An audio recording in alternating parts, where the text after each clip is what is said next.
हातकणंगले तालुक्यातील नागाव इथले सुनील बापू शिंदे हे तणनाशक औषध फवारणी करण्यासाठी आज सकाळी शेतात गेले होते. औषध फवारणी करत असताना अचानक उच्च दाबाची तार तुटून त्यांच्या अंगावर पडली.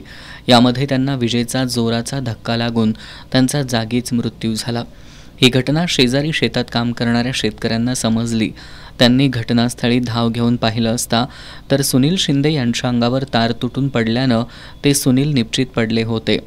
त्यांनी ही माहिती महावितरणच्या कर्मचाऱ्यांना कळवली. त्यानंतर महावितरणच्या कर्मचाऱ्यांनी आणि ग्रामस्थांनी घटनास्थळी धाव घेऊन वीज पुरवठा खंडित करत सुनील शिंदेंना तारेखालून बाहेर काढलं.